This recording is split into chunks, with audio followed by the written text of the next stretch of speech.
Well, I guess we're going to talk probably about 2 poor goals that you conceded when you looked to be fully in control of that game in the second half. 2 soft goals, poor goals, easy to defend goals, and then the goals that cost us, just spoke in there, you know, so disappointed at that. Very, you know, you come in and you keep them at bay in the first half and you go out with a bit of venom in the second, you get your noses in front and that should be it.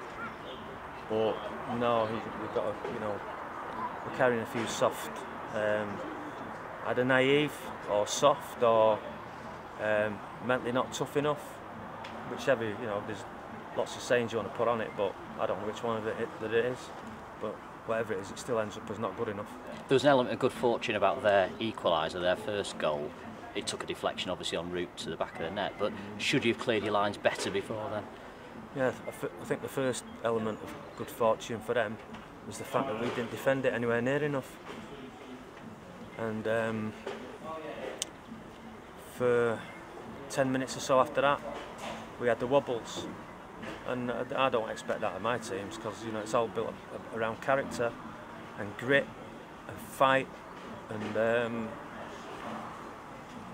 tell you, it gets under my skin when a team of mine sort of just collapses. And the second goal, I mean, it's travelled a long way, it's in the air for a long time, but the guy gets his head to it, it seemed to almost trickle into the back of the net. I mean, first of all, you don't give them sort of fouls away.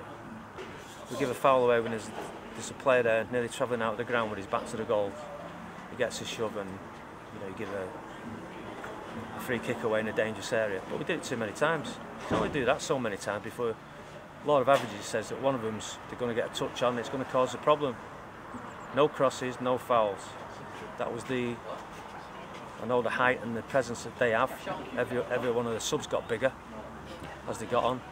So I know it was going to be under an aerial threat. So you try to stop the source. Don't foul. Don't let them get crosses in. So what do?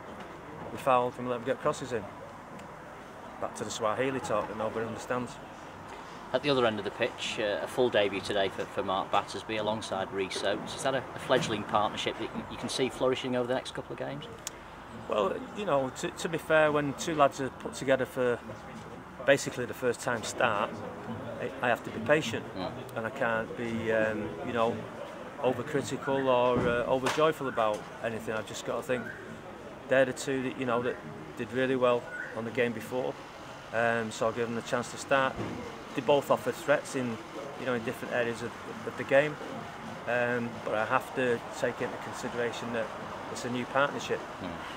I think the only one thing that I'm going to say is that the team that started today, there was holes in it, but there were mental holes, so perhaps they need to go and have a mental rest. Some of them won't be playing on Tuesday. I know you never get carried away. You didn't get carried away when we won 3 back-to-back. You don't get overexcited about that. But how concerned are you now that you've played 3 and only picked up 1 point? I'm concerned every point I lose.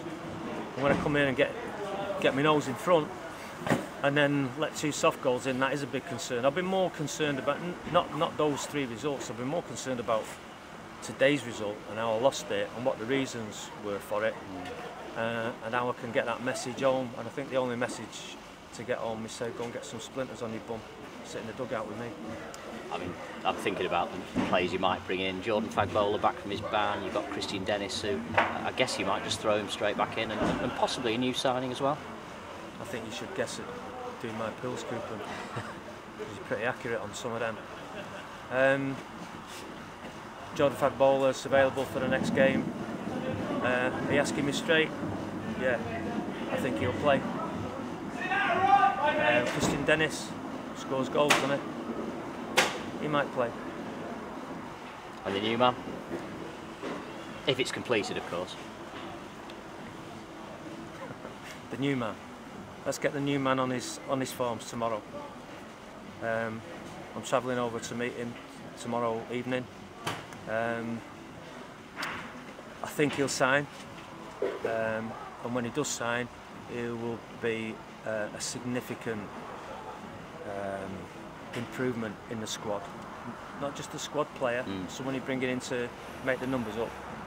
display will make a significant difference, and that's the problem. It's not it's not a wayward statement. I genuinely feel that. And just finally, you mentioned the word character before, and you talk about your teams, and they've always got character in them, hopefully. Barrow coming to us on Tuesday, they've won away again today at Colwyn Bay. That's 9 away wins in succession. I know it's a run that's got to end somewhere, but the team have got to show character against Barrow. I've got a job now to do over the next couple of days, thinking, right, where's my mental boys? I've got, they've all got bits of quality, but who can knit together, and who can come out fighting and get the first punch in. And for me, I might have to look at some additions to what was on the team, what was on the field today. And Barrow's going to be a very, very tough game. I'll tell you what though, our dressing room will be very, very warm before we go out on Tuesday night, and I don't think you'll see that type of performance. I can't guarantee it, because when they cross the white line, it's often down to their own mental attitude. But I'll tell you one thing, I won't be looking at getting defeated by Barrow on Tuesday. One player I missed off the list, of course, just finally, Al, was Kyle Jacobs, not available through illness today. Would you expect to have him available? Yeah, well, Kyle was unfortunately Kyle's had the flu this week, and he's not been able to train. He still sounded rough this morning, but on top of that, obviously his young boy was taken to hospital this morning, so you have to take that into consideration, which I did. Yeah, Kyle comes right back in contention. Gutsy player, he won't lie down, so why not? Al, commiserations. Thanks for your time. Thank you.